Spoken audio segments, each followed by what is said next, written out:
আসসালামু আলাইকুম ওয়া রাহমাতুল্লাহ। এবার জাতীয় কারাতে প্রতিযোগিতায়ও চ্যাম্পিয়ন হয়েছে কুমিল্লা জেলা দল। কুমিল্লা হচ্ছে বাংলাদেশের মধ্যে সবচেয়ে সমৃদ্ধ জনপদ, আর কুমিল্লাকে বলা হয় বাংলাদেশের শিক্ষা ও সংস্কৃতির চারণভূমি।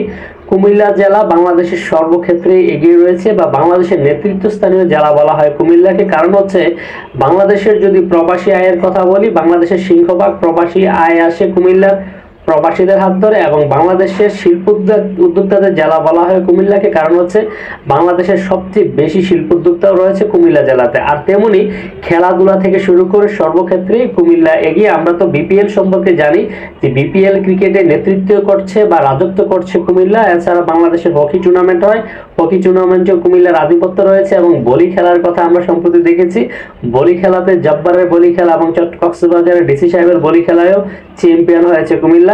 আর এবার নতুন সংযোজন হয়েছে জাতীয় কারাতে প্রতিযোগিতা। জাতীয় কারাতে প্রতিযোগিতাও চ্যাম্পিয়ন হয়েছে কুমিল্লা জেলা দল। ঢাকার মিরপুর শহীদ সোহরাওয়ার্দী ইনডোর স্টেডিয়ামে জাতির জনক বঙ্গবন্ধু শেখ মুজিবুর রহমানের 104তম জন্ম দিবস উপলক্ষে ঢাকার বিভিন্ন জেলা এবং বিভাগের টোটাল 700 জন প্রতিযোগী অংশগ্রহণের মধ্য দিয়ে একটি প্রতিযোগিতা অনুষ্ঠিত হয়েছে।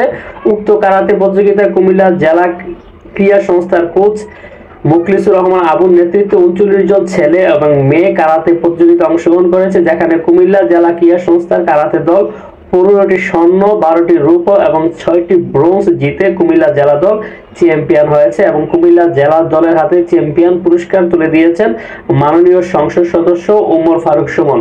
তো আমরা আসলে এই দিক দিয়ে গর্ববোধ করতে পারি, কারণ হচ্ছে আমি গত কয়েকদিন আগে কয়েকটা ভিডিওতে বলেছিলাম যে কুমিল্লা নামের একটা মহত্ব আছে, এবং কুমিল্লা যেখানে অংশগ্রহণ থাকবে এখানে চ্যাম্পিয়ন কুমিল্লায় দাবিদার। চ্যাম্পিয়ন ট্রফিটা কুমিল্লার জন্য, কারণ হচ্ছে কুমিল্লার উপর আল্লাহর বিশেষ একটি রহমত রয়েছে। তো কুমিল্লা কারাতে দলের জন্য শুভকামনা জানাচ্ছি। আমরা চাচ্ছি কুমিল্লা প্রত্যেকটি সেক্টরে বাংলাদেশে যেভাবে নেতৃত্ব দিয়ে আসছে এই দ্বারা অব্যাহত থাকবে, এই প্রত্যাশা আজকের মতো বিদায় নিচ্ছি। কথা হবে অন্য একটা ভিডিওতে।